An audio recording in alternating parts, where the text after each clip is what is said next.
Let me introduce you to Leo.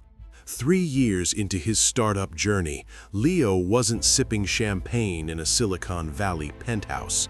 He was surviving in a shoebox apartment on the outskirts of Chicago, where the wind cuts through the walls. Inside that room, there was no furniture, no TV, just a mattress on the floor and paper, thousands of rejection letters.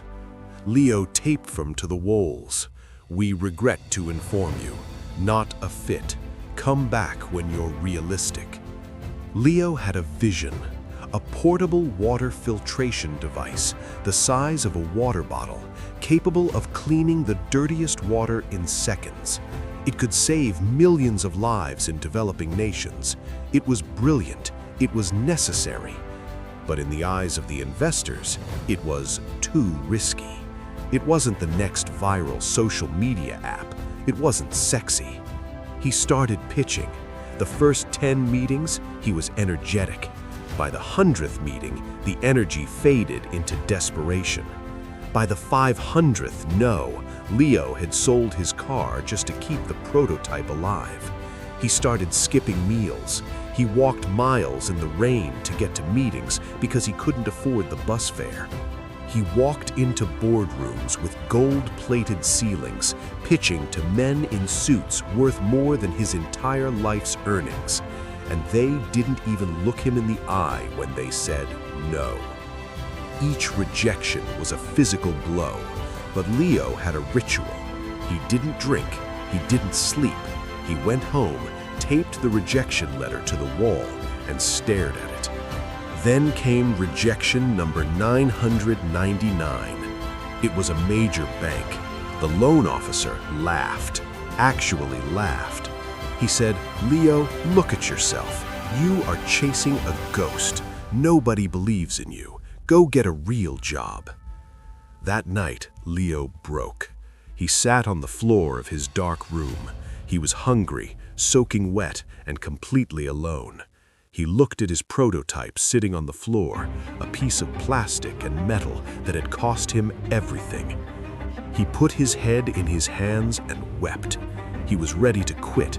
He reached for his phone to call his mother to tell her he was coming home. He was done.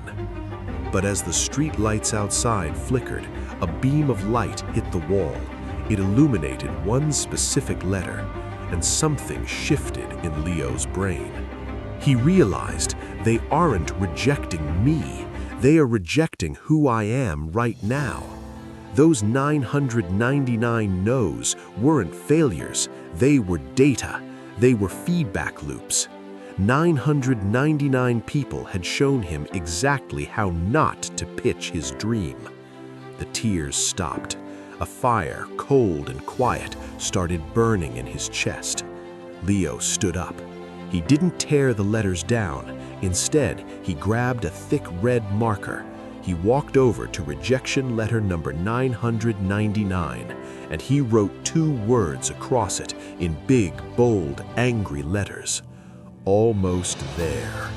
He walked into the room. He didn't look like a beggar anymore. He stood tall. He didn't ask for money. He offered an opportunity.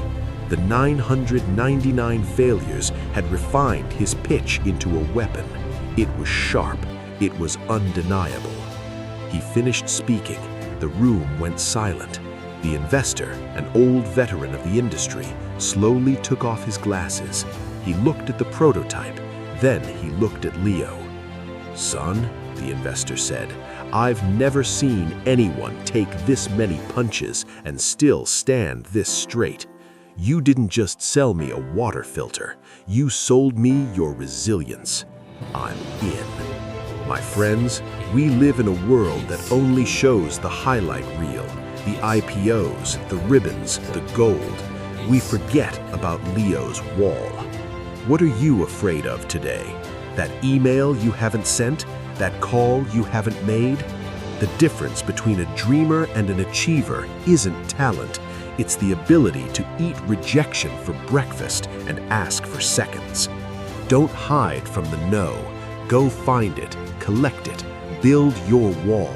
Because every single no is just the universe clearing the wrong path, guiding you to the one yes that changes everything.